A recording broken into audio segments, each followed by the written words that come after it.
Hello good morning students. Hello बच्चों। तो जैसा पता है अपने को previous year JEE advance level का क्वेश्चन हमने स्टार्ट किया था, ठीक है ना। एक लेक्चर हो गया, ये लास्ट लेक्चर होगा, ठीक है ना, मैट्रिक्स के। तो इससे पहले अपन एक क्वेश्चन मैंने डिस्कस किया था, उसको मैं दोबारा से डिस्कस करूँगा। आई थिंक तुम्हें समझ में नहीं आया हो, तो मुझे लग रहा है समझ में नहीं आया, तो मैं डिस्कस कर लेता हूँ। क्वेश्चन क्या, पैराग्राफ नंबर 2 कि क्या था क्वेश्चन, देखो। ए इज द मैट्रिक्स, पैराग्राफ ये था, matrix from the set of 2p tp and tp equal to set की बात कर रहे हैं। a equals to matrix a b c a, is that clear? and a comma b comma c belongs to curly bracket 0 1 2 3 dot p minus 1, ठीक है ना।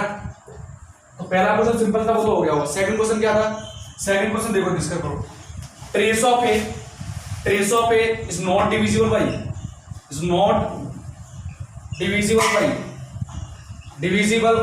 By p, but determinant of a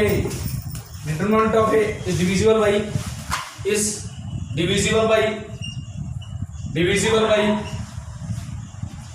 p। Is that clear? Option तुमने already लिख रखे हैं, तो option में नहीं लिखा था। समझ से थोड़ा देखो, सही चल रहा है? सही चल रहा है। ओके, ये क्या बोल रहा है? Determinant of is not divisible by p, sorry, but determinant of A divisible p, but trace of is not divisible by a। देखो ट्रेस ऑफ a कितना आएगा? Trace of a plus a 2 आएगा क्या? तो पहली बात तो a can't be equal to 0, समझ में आया ना।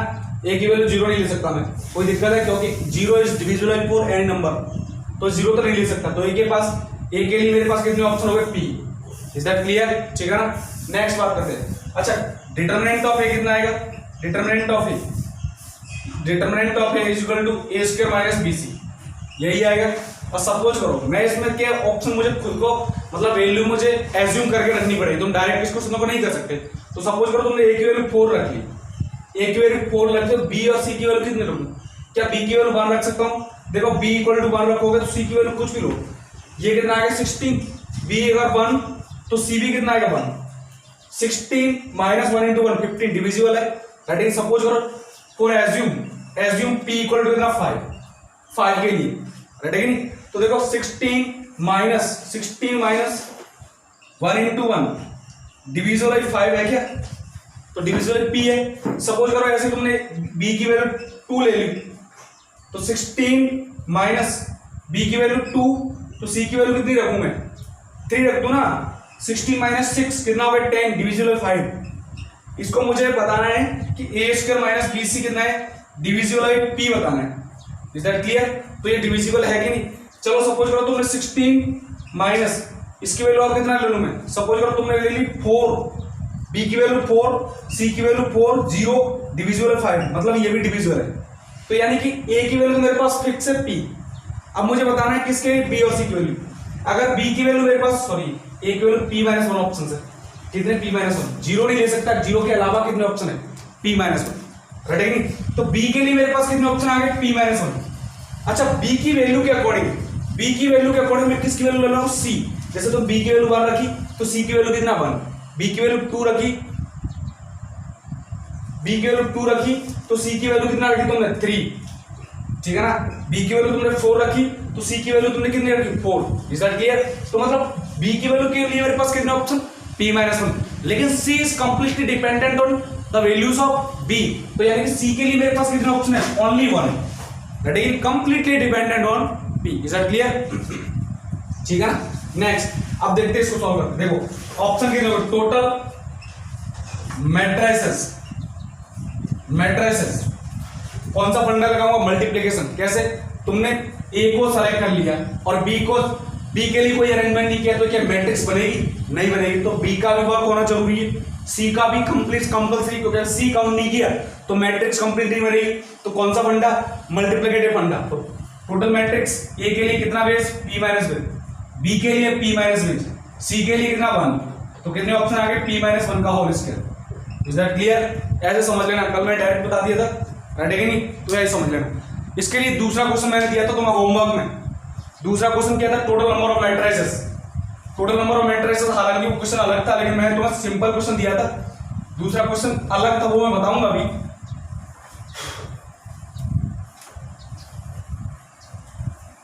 दूसरा क्वेश्चन क्या था, मैंने तुम्हें दिया था डिटरमिनेंट ऑफ, क्या बोले, total number of matrices, total number of matrices, इसमें तो कुछ भी खास नहीं है, टोटल नंबर ऑफ मैट्रिसेस, इसका आंसर पी क्यू आएगा, टोटल नंबर ऑफ मैट्रिसेस। अरे भाई एबीसी के सेलेक्ट करना, अरेंजमेंट करना, ए के लिए कितने ऑप्शन, अरे ए 0 से p-1 नंबर में कोई एक सेलेक्ट करोगे ना, टोटल नंबर ऑफ मैट्रिसेस, उसने ना बोला था स्क्यू सिमेट्रिक, ना बोला सिमेट्रिक, ना बोला डिटरमिनेंट कितना चाहिए, कोई बात नहीं, उसने बोला total number of possible matrices, तो 0 से p-1 कितने एलिमेंट, p, 0 भी काउंट करना है, 0 से p-1 से p-1 और 0 एक और काउंट किया तो p एलिमेंट, तो ए के पास कितनी चॉइस p, बी के पास भी p और सी के पास भी p, टोटल पॉसिबल एलिमेंट बताने मुझे, राइट है कि नहीं? ऐसा तो है नहीं कोई एलिमेंट जैसे ए की वैल्यू 3 होगी तो क्या सी की वैल्यू 3 नहीं हो सकती है, total number of possible base, ठीक है ना। अब तुम बताओ क्या ए को सेलेक्ट, ए का अरेंजमेंट करके बी का अरेंजमेंट नहीं किया तो मैट्रिक्स पॉसिबल है, not possible. Similarly A B का अरेंजमेंट कर लिया, सी का नहीं किया तो मैट्रिक्स पॉसिबल है, नॉट पॉसिबल। तो क्या है, तीनों को वर्क होना जरूरी है, और तीनों को वर्क होने के जरिए तीनों वर्क कंपलसरी के लिए कौन सा केस, मल्टीप्लिकेटिव फंडा, तो कितना आ गया आंसर पी क्यू। अब देखो एक्चुअल क्वेश्चन क्या था उसको बताता हूं मैं, एक्चुअल क्वेश्चन इसको थोड़ा साइड में लिख लेना, total number of matrices P Q. Question क्या था, देखो question number 3, total number of matrices, total number of matrices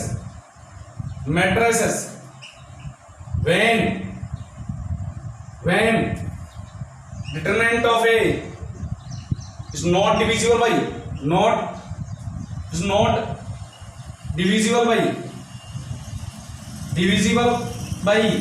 P, is that clear?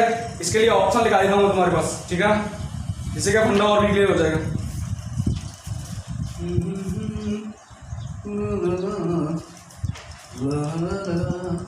A option 2p square, B option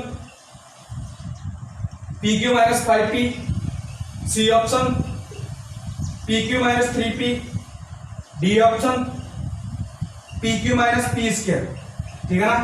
देखते सर, देखो टोटल नंबर ऑफ मैट्रिसेस कितनी, total number of matrices बोलो कितना है, तुमने अभी तो निकाला TP, total number of matrices PQ, is that clear, है कि नहीं। नेक्स्ट बात करते हैं, डिटरमिनेंट ऑफ ए कितना आएगा, डिटरमिनेंट ऑफ ए आएगा A square minus BC, is that clear, ठीक है ना। जब मुझे क्या बताना है, A square minus BC will not divisible by P, not divisible by P, ठीक है ना, ये बताना है कि नहीं।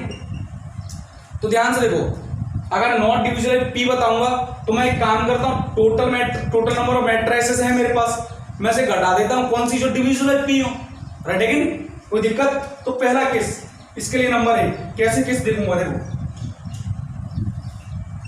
when a is not equal to 0, अगर a 0 नहीं है तो a के लिए ऑप्शन कितने, मेरे पास p-1, तो a के लिए चॉइस p-1, राइट है कि नहीं।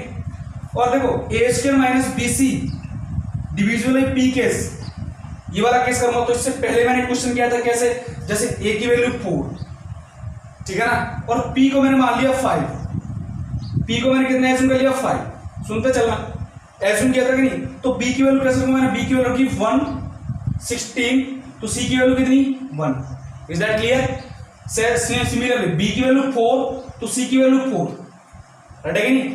B की वैल्यू 2 तो C की वैल्यू कितना 3, इस टाइप से मैंने वैल्यू एज्यूम करी थी। मैं वो निकाल रहा हूं डिविजिबल केस, तो यहां से क्या केस आ गया, यहां से भी मैंने ये ऑप्शन किया था कि इसके लिए क्या ऑप्शन, a-1 का whole square matrices when determinant of A is divisible by P,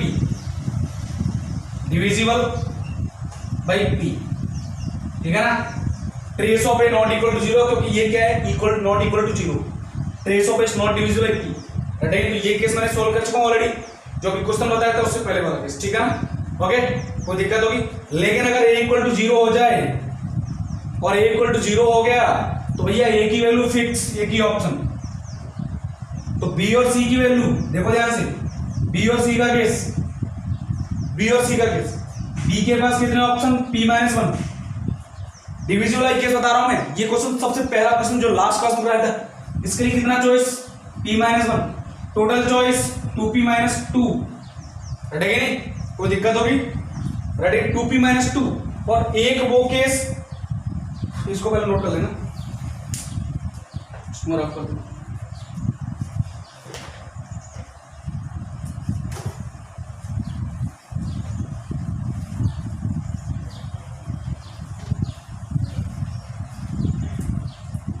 ठीक है ना, 2p-2, ये तो क्या आ गया, बी और सी की वैल्यू के लिए चॉइस आ गई 2p-2।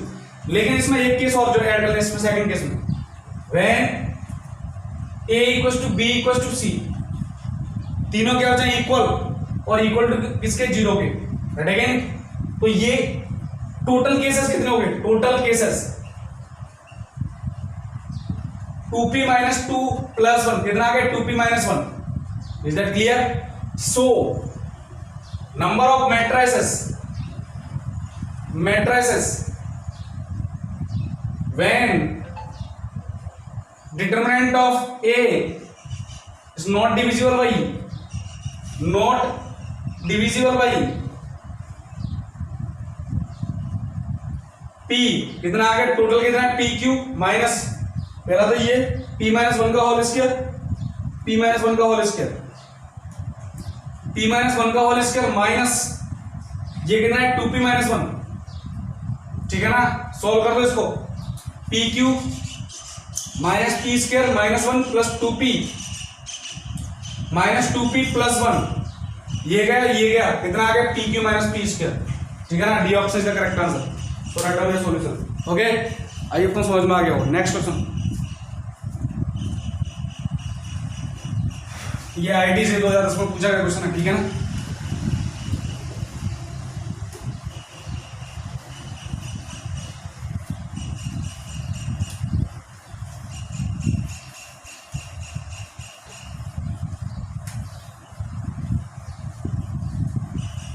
अगला क्वेश्चन लिखो,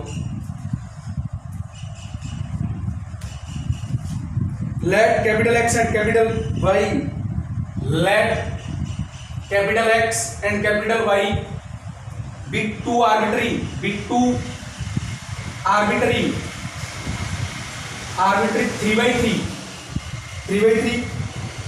non-zero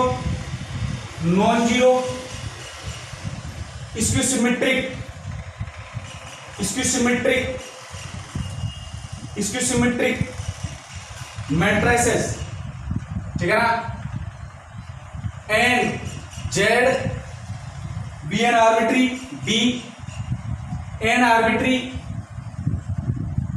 arbitrary 3/3 non-zero symmetric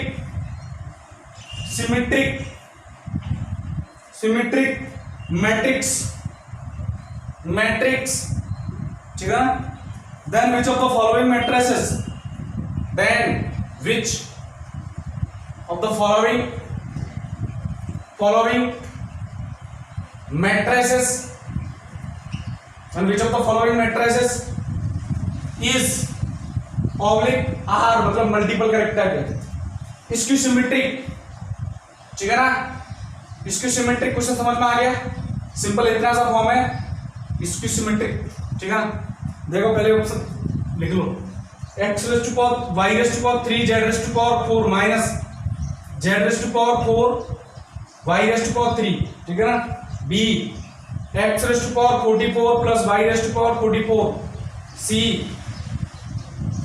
y z x raised to power 4 z raised to power 3 minus z raised to power 3 x raised to power 4, ठीक है ना। and last y raised to power 3 z raised to power 4, and last d x raised to power 23 plus y raised to power 23।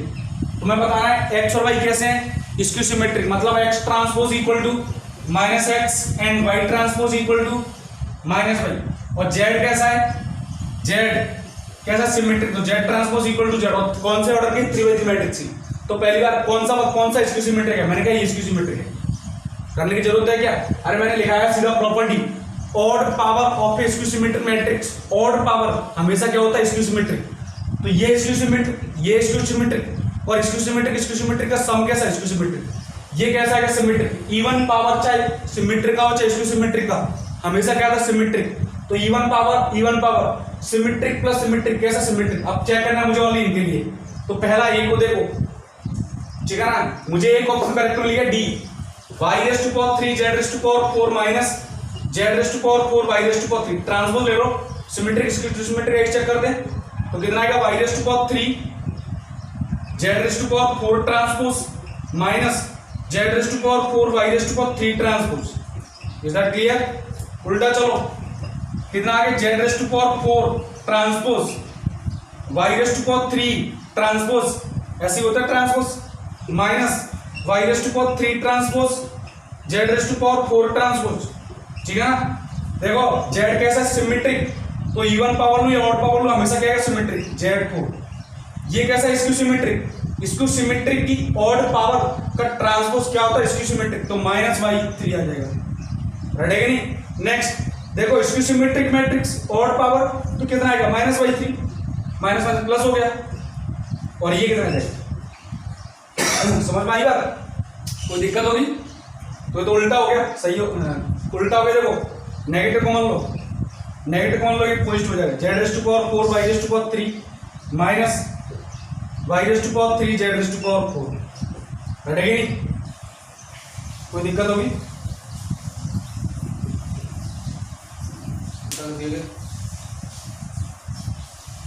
ये देखो हाँ symmetric आ रहा है, sorry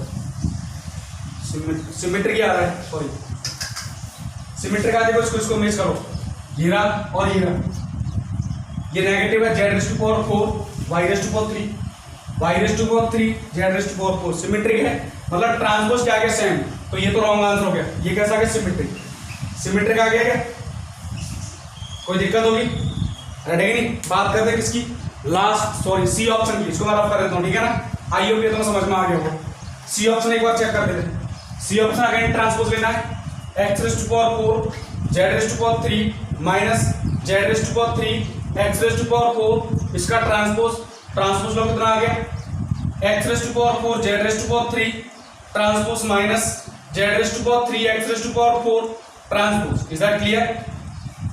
z raise to power 3 transpose x raise to power 4 transpose, is that clear, minus x raise to power 4 transpose z raise to power 3 transpose, ठीक है ना। z कैसा symmetric, तो पावर इवन लो या ऑड लो हमेशा क्या है सिमेट्रिक, तो z रेज़ टू पावर 3 आ गया, ये कैसा है skew symmetric but now even power, तो कैसा है symmetric x raise to power 4 ही आ जाएगा, ठीक है ना। माइनस सेम केस, ठीक है ना, इसका नेगेटिव साइन आ गया क्या, इसका नेगेटिव साइन मतलब इसका transpose equal to minus of this, तो कैसा हो गया स्क्यू सिमेट्रिक, ठीक है ना, स्क्यू सिमेट्रिक, स्क्यू सिमेट्रिक, तो कौन सा C and D options are correct और हियर वी आर रॉन्ग, हटेगी नहीं। अच्छा तुमसे ये भी पूछ सकता है सिमेट्रिक मैट्रिक्स, तो ये दोनों क्या होगा symmetric, is that clear. Next आ जाओ, इसको मैं रफ कर देता हूं, ठीक है ना।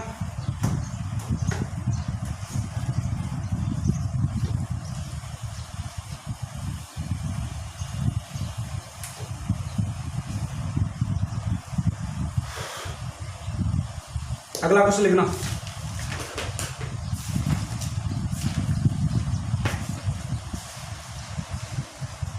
Next question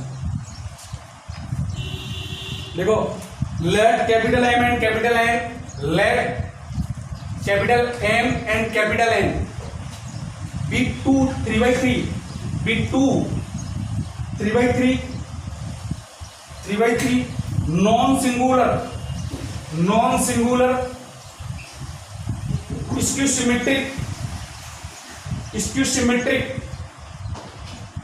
symmetric matrices such such that m into n is equal to n into m.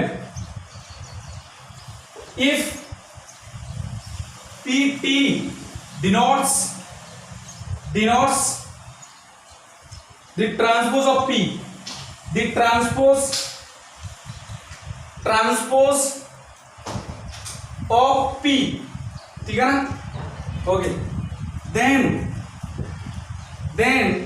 m square into n square into m transpose n total का इनवर्स, ठीक है ना, into m इनवर्स टोटल का transpose is a m square b minus n square c minus m square d m into n, which is correct option, which is oblique or multiple correct type में आया पूछा हुआ question है, ठीक है ना? Okay, multiple correct type में पूछा हुआ क्वेश्चन तो बता सकते हो तुम इसको इजीली सॉल्व करना है। सिर्फ इसको इसने बोला है m और n दोनों कैसे सिमेट्रिक, मतलब n ट्रांसपोज इक्वल टू कितना minus m, n transpose equal to कितना माइनस m। दूसरी बात mn इक्वल टू nm, मतलब जानते हो ना इसको commutative matrix. If A B equal to B है तो कैलसी मैट्रिक्स बोलूंगा इसको कॉम्यूटेटिव। तो इधर आ जाओ, इसको लेके चलता हूं मैं, m स्क्वायर, अच्छा इसको मैं लिख लूं n इंटू n, लिख सकता हूं ना, कोई दिक्कत वाली बात नहीं है। ये देखो इसका इनवर्स लूंगा तो कितना आएगा, n इनवर्स पहले हो जाएगा और n ट्रांसपोज इनवर्स, सही है क्या ना? ये प्लेस इंटरचेंज हो जाते हैं। ऐसा ही यहाँ पर n इनवर्स ट्रांसपोज और n transpose, is that clear? ठीक है ना, ट्रांसपोज होगा तो इंटरचेंज हो जाएगा। हाँ जी, ये कितना आ गया i, कितना आ गया i, तो m square into n into I, ये m ट्रांसपोज, अच्छा m ट्रांसपोज कितना हो गया माइनस m, तो minus m raise to power minus 1, ठीक है ना? अच्छा देखो यहाँ पर इसको लिख दूं n ट्रांसपोज माइनस 1 और ये m ट्रांसपोज कितना माइनस m, तो ये भी माइनस m, हटेगी नहीं, कोई दिक्कत?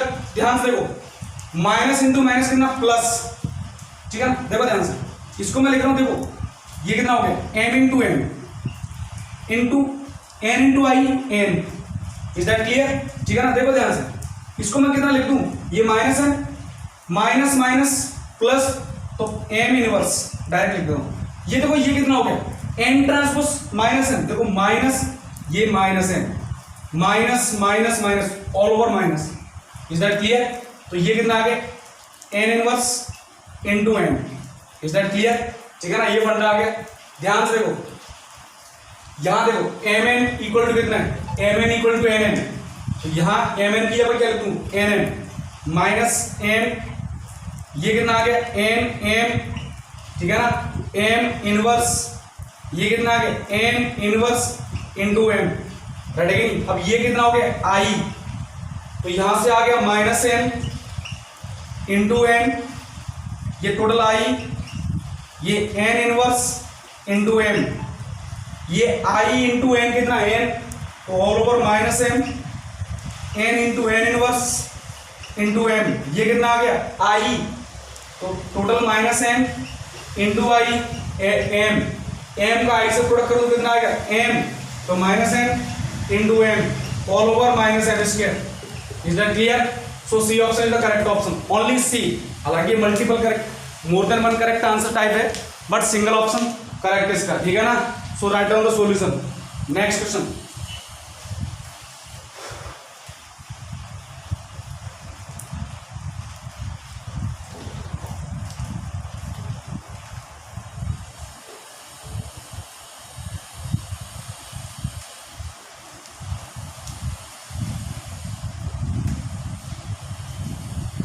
नेक्स्ट क्वेश्चन लिखना,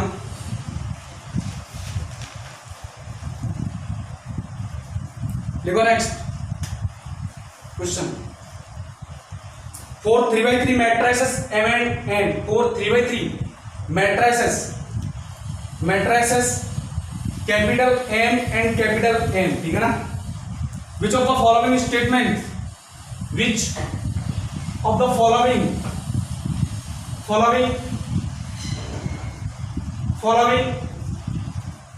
स्टेटमेंट ब्रैकेट में लिखना एस मतलब मल्टीपल करेक्ट है, एक ही हो सकता है, मोर देन वन भी हो सकता है। Is oblique or not correct, तुम्हें रॉन्ग बताना है, ठीक है ना, रॉन्ग ऑप्शन बताना है, क्या रॉन्ग कौन कौन सा है। पहला option A N transpose M into N is symmetric और सिमेट्रिक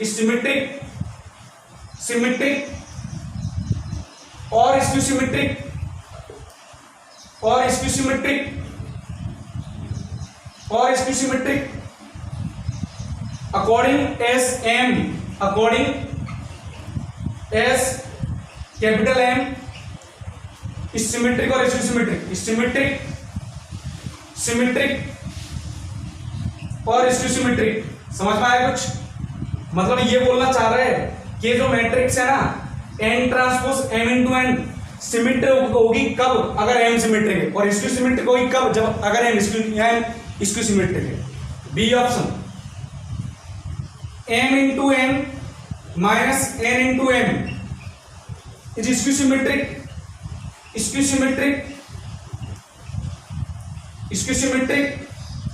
ठीक है ना, for all symmetric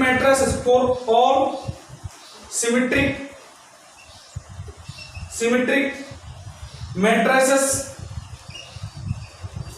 capital M and capital N. C M into N is symmetric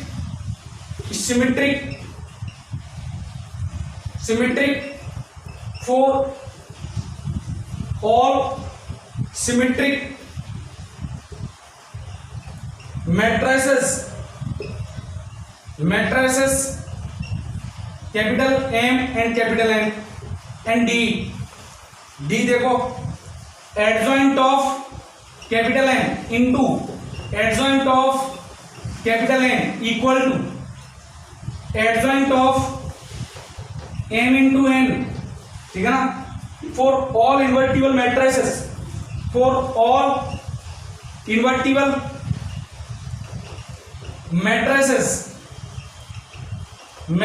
capital M and capital N, ठीक है ना।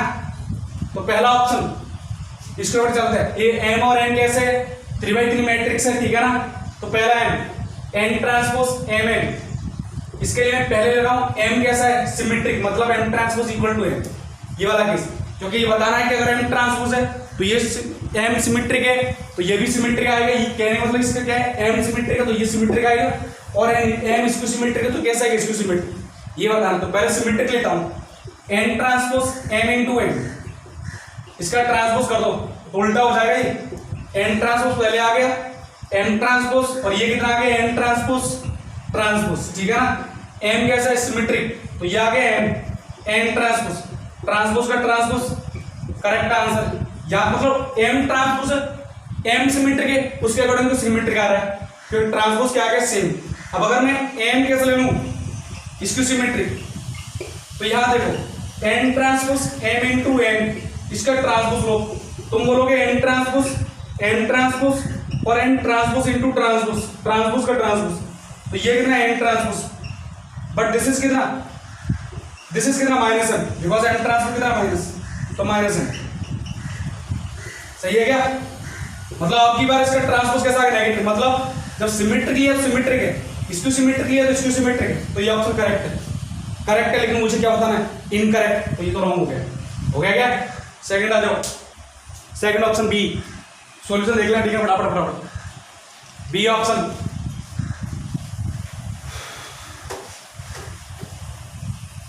B option m into N minus n into M is symmetric for all symmetric matrices.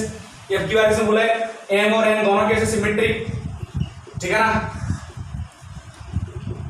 दोनों symmetric लेने। देखो m into N minus n into M is symmetric, इसके बारे में बताना है कब, जब m और n कैसे सिमेट्रिक, बैठा कि नहीं। तो लो यहां से क्या ले लो, ट्रांसपोज ले लो तो क्या लोगे m transpose m into N transpose minus n into m transpose ही कहानी जब भी स्टार्ट होती है प्लेस चेंज करते हैं n ट्रांसपोज एम ट्रांसपोज, ठीक है ना, minus M transpose N transpose. Is that clear? So this is कितना हो गया, बोलो N into M minus M into M, ठीक है नहीं, मतलब ये उल्टा आ गया नेगेटिव साइन का, नेगेटिव कॉमन लिया माइनस एम इंटू एम, देखो लेके चला था इसको, इसके अपोजिट साइन का आ गया, तो इसकी सिमेट्रिक है, ये इसकी सिमेट्रिक आ रही है, मुझे क्या होता है रॉन्ग आंसर, ये तो गलत हो गया, मुझे इनकरेक्ट बताना है। Is that clear? तो इसको मैं रख कर देता हूं, ये भी मेरा करेक्ट ऑप्शन नहीं है, ठीक है ना। सी ऑप्शन पे आ जाओ। सी ऑप्शन के बारे में बोला है M into N is symmetric, अगर small capital M and capital N दोनों क्या पर्टिकुलरली सिमेट्रिक, तो एम इंटू एन का ट्रांसपोज लो, कितना N transpose into M transpose, ठीक है, तुम्हारे पास आ गया एन इंटू एम, ठीक है ना। अब इस पर तुम्हारे पास ये कैसा है, M transpose equal to N into M, आना क्या चाहिए, M into N transpose equal to M into N आना चाहिए। सिमेट्रिक है ये दोनों, बोला हुआ इसके दोनों कैसे सिमेट्रिक, अभी तो मैंने ये लिख दिया, लेकिन मेरे पास उल्टा आया है, इसके अकॉर्डिंग ये आना चाहिए। अब ये कब आएगा, जब इसमें एक चीज और गिवन होती, इफ एम इंटू ये वाला केस गिवन होता तो ये स्टेटमेंट करेक्ट होता, लेकिन अभी क्या हो गया, रॉन्ग हो गया। तो ओनली एम और एन सिमेट्रिक हो तो काम नहीं चलेगा, सिमेट्रिक के साथ साथ ये भी केस होना चाहिए कि if M and N also are commutative matrices, तो ये स्टेटमेंट क्या हो गया, रॉन्ग। लेकिन नेक्स्ट आ जाओ, इसकी बात करते हैं, लास्ट ऑप्शन की। लास्ट ऑप्शन तो मेरे सीधा प्रॉपर्टी लिखवाए हुए है, ठीक है ना, एक्सप्लेनेशन भी करवाए हुए हैं।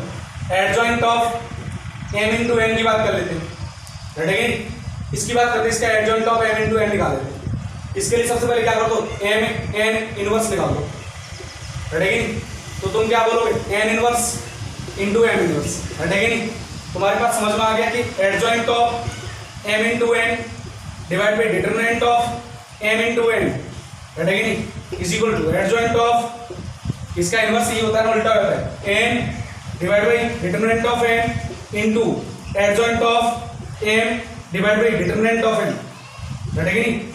ये देखो कोई दिक्कत होगी केस में, अरे तुम जानते हो ना, तुम इसको ये लिख सकते हो डिटरमिनेंट केस में, determinant of M into determinant of N, तो ये कट गया, ये कट गया, determinant of M sorry adjoint of M into N equal to adjoint of N into adjoint of N, उल्टा क्या बनेगा, adjoint of M into N equal to adjoint of M and adjoint of N, यानी कि जब भी adjoint लेते हो तब भी ये इंटरचेंज हो जाते हैं, तो ये स्टेटमेंट रॉन्ग गिवन है, रॉन्ग मुझे चाहिए, तो C and D both the options are correct, incorrect statement बताने थे, राइट है कि नहीं, आइए अपना समझ में आ गया होगा, ठीक है ना। नेक्स्ट आ जाता है, इसको मैं रफ कर देता हूं, तो कौन कौन सा ऑप्शन करेक्ट है, सी एंड डी।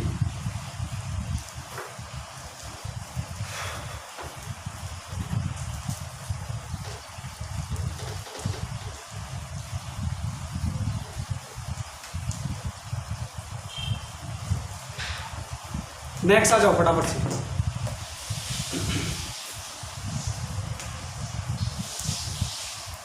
ये हो गया, ये हो गया, बहुत सारे हो गए, ये कुछ और है,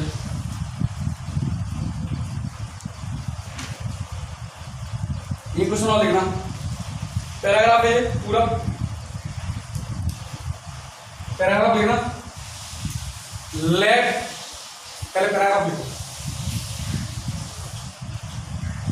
let A be the set of all 3x3 matrices, 3x3 matrices, अच्छा क्वेश्चन है, all 3x3 matrices, all 3x3 symmetric matrices, symmetric word का ध्यान रखना बहुत जरूरी है, symmetric matrices, all of whose entries are either zero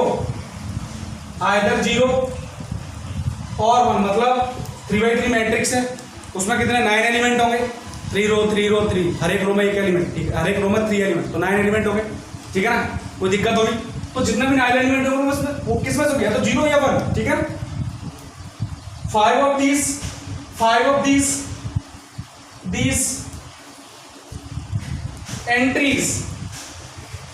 these entries are 1 and 4 of them are zero, मतलब 9 में से 4 के हैं 1 और 4 के हैं 1, 4 के हैं 0। तो पहला question number 1, question number 1, the number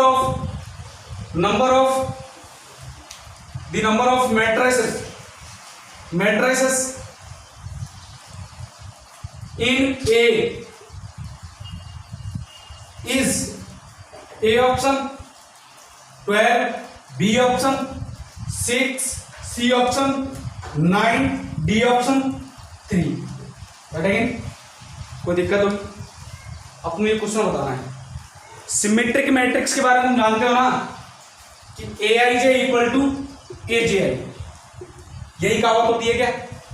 तो मुझे एक बात, पहला case,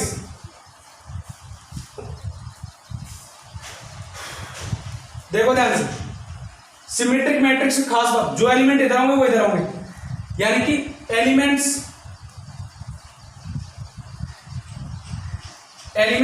as Aij equal to Aj, तो तुम्हें ओनली इन एलिमेंट को सेलेक्ट करना है। अगर सपोज करो पहले में वन डायगोनल एलिमेंट पर 2 0 ले लूं और 1 1 ले लूं, रटेगा नहीं? 2 0 ले लूं 1 1 ले लूं, कोई दिक्कत होगी? तो देखो 1 कितने बच गए तुम्हारे पास? 4। कितने 1 है यहाँ पर? 5 1 है। These entries 5 of these are 1 and 4 of these 0। मैंने अगर यहाँ ले लिए, एक क्या ले लिया? 1 ले लिया, रटेगा नहीं? और दूसरा 2 0 ले लिया, रटेगा नहीं? तो बाकी रिमेनिंग 1 कितने? 4। तो 2 1 यहाँ नहीं आएंगे, कोई भी 1 हो सकते, 2 रटेगा नहीं? 0। तो 2 1 एज इट इज इधर, ये 0। सिमेट्रिक मैट्रिक्स से सिमेट्रिक है, देखो ट्रांसपोज ले लो इसका, है कि नहीं? ऐसे केस आएंगे। अब तुम सोच रहे थे पर्टिकुलर मैट्रिक्स, नहीं पर्टिकुलर नहीं, मैं अब यहाँ अरेंजमेंट करूंगा। देखो यहाँ कितने प्लेस? 3 में से 2 जगह मैं कितना रिप्लेस कर रहा हूँ? 1। तो 3 में से 2 जगह दो प्लेस में सेलेक्ट करूंगा, सिलेक्शन प्रोसेस, राइट? और जो सिलेक्शन वो किया वो सिलेक्शन इधर है, तो इधर करना है तो इधर नहीं करना, राइट? अच्छा एक बात करो, यहाँ पर 1 के लिए कितनी एंट्रीज? 3, लेकिन तुमने ये 1 के लिए कितना सिलेक्शन किया है? Only 1, 3C1, right? अच्छा 0 के लिए करोगे क्या? जरूरत नहीं है, क्यों? क्योंकि तुमने जब दो की कितना आ गया? 1 आ गया, 2 प्लेस की 1 आ गया, तो रिमेनिंग 1 किया क्या है? 0 जाएगा, राइट? अच्छा तुम ऐसा मत कर देना कि तुमने 1 1 4 1 बच गए तुम्हारे पास, कितने 1 बच गए? 4, 3 1 इधर बैठा दिया, 1 1 इधर गया, तो सिमेट्रिक रहेगा क्या? नॉट पॉसिबल ना। जैसे सपोज करो तुमने यहाँ 4 1 और 0, अब ये सिमेट्रिक है, अब ये सिमेट्रिक नहीं है, तो सिमेट्रिक में ऐसा केस लूंगा कि जितने एलिमेंट इधर आए उतने एलिमेंट इधर आए और सिमेट्रिक भी हो, रटेगा नहीं? कोई दिक्कत होगी? समझ पाई बात? तो ये कितना केस बच गया? समझ लेना क्या बोलूं? पहले मैंने लिया डायगोनल एलिमेंट 2 0 1 1, रटेगा नहीं? तो बाकी देखो 2 1 मैंने इधर, 2 1 मैंने इधर, और 2 1 को कैसे लूंगा? 3 प्लेस है मेरे पास, 3 प्लेस में से 2 जगह बैठाना है, तो सिलेक्शन प्रोसेस 2 प्लेस में सेलेक्ट करूंगा 3 में से, तो 3C2। तो जो सिलेक्शन प्रोसेस वो इधर लगा, वो वही का वो एज इट इज इधर रखूं। इधर तो मुझे पता है ना, जो मैंने चाहे मैं इधर सेलेक्ट करूं चाहे इधर सेलेक्ट करूं, क्योंकि एज इट इज जो प्रोसेस है तो वो इधर करो। अब 0 अब इसकी बात करते हैं, इसके अब 0 के लिए तो एज इट इज एक प्लेस खाली बच गया, वही बैठेगा, उसमें तो कोई दिक्कत नहीं है। अब बच की बात कहानी इसकी, मैंने इसमें क्या किया है? 2 0 1 1 है और एक 1 को बिठाना है, कितने में से? 3 प्लेस में, 3 में से एक प्लेस में चाहिए, तो 3 में से एक को सेलेक्ट करूंगा, सिलेक्शन प्रोसेस 3C1, राइट? है कि कोई दिक्कत? बाकी रिमेनिंग 2 जगह 0 बैठ जाएंगे, तो टोटल प्रोसेस यहाँ कितने आ गए? 3C2 into 3C1। समझ में आया? कोई दिक्कत? इंटू क्यों? क्योंकि अगर 1 को बिठाएंगे ना, तुमने इनको बिठा दिया तो सिमेट्रिक मैट्रिक्स तो नहीं है, राइट? है कि कोई दिक्कत? समझ में आया? दूसरा, ये तो आ गया पहला केस। दूसरा केस और है। दूसरा केस क्या है?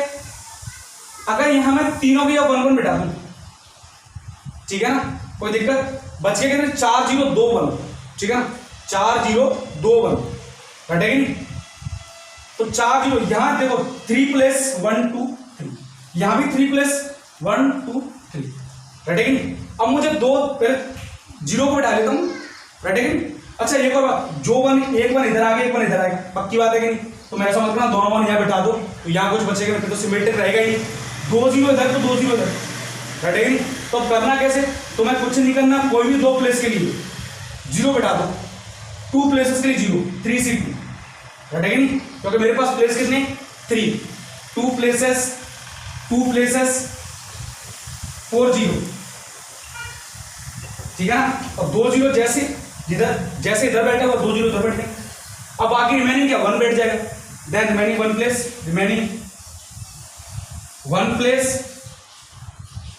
4 1।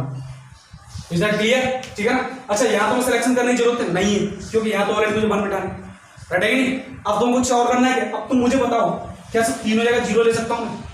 इन तीनों की जगह 0 ले सकता हूं? नहीं ले सकता। क्यों नहीं ले सकता?